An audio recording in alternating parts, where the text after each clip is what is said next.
જય માતાજી દર્શક મિત્રો, પુરુષ કિચનમાં આપનું સ્વાગત છે। આજે આપણે બનાવીશું મકાઈમાંથી એક નવો નાસ્તો જે ફક્ત અને ફક્ત 15 મિનિટમાં તૈયાર થઈ જશે।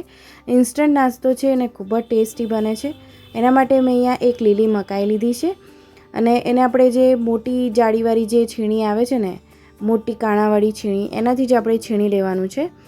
તો હવે એને આપણે આ રીતે છીણી લઈશું અને થોડાક મોટા દાણા પણ એના બાજુ પર રાખીશું, તો જ્યારે ખાતી વખતે આવશે ને તો ખૂબ જ સરસ એનો ટેસ્ટ લાગતો હોય છે। તો હવે એક મકાઈને આપણે છીણી લેવાની છે અને પછી આગળની પ્રોસેસ આપણે કરીશું।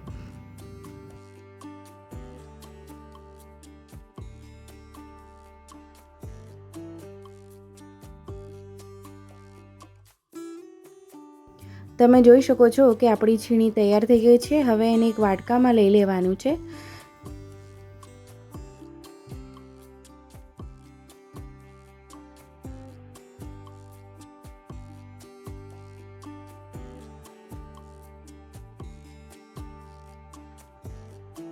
હવે બાઇન્ડિંગ માટે આપણે લોટ વાપરીશું, તો એના માટે 1/4 કપ બેસન, 1/4 કપ સોજી અને અડધો કપ ચોખાનો લોટ લેવાનો છે, જેથી બાઇન્ડિંગ સરસ આવશે। ઘઉંનો લોટ પણ આપણે લેવાનો છે, કકરો લોટ લીધો છે, તો એક મોટી ચમચી જેટલો ઘઉંનો કકરો લોટ લીધો છે। આદુ અને લસણનું આપણે અધકચરું ક્રશ કરીને 1 ચમચી જેટલું લઈશું।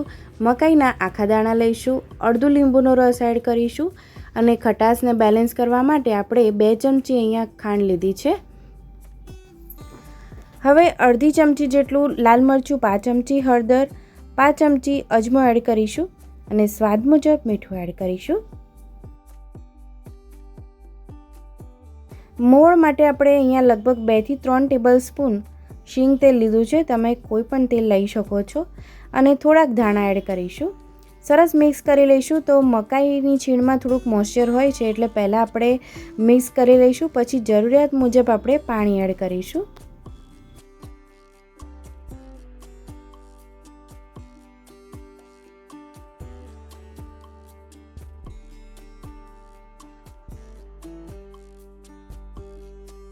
અડધી ટીસ્પૂન જેટલો ખાવાનો સોડા લઈશું અને ઉપર થોડુંક પાણી એડ કરી દઈશું અને એક્ટિવેટ કરી લઈશું। બરાબર મિક્સ કરીને જરૂરિયાત પૂરતું આપણે બહુ જાડું પણ નહીં અને બહુ પાતળું પણ નહીં એવું ખીરું તૈયાર કરીશું। 5 મિનિટ રેસ્ટ આપવાનો છે એને ખીરુંને।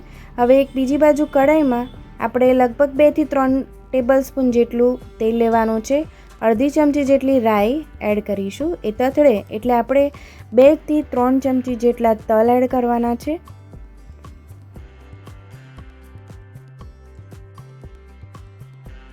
તલ થોડા સંતળાય એટલે આખા દાણા મકાઈના ઉપર એડ કરીશું અને જે આપણું ખીરું તૈયાર કર્યું છે એ તરત આપણે પાથરી દેવાનું છે।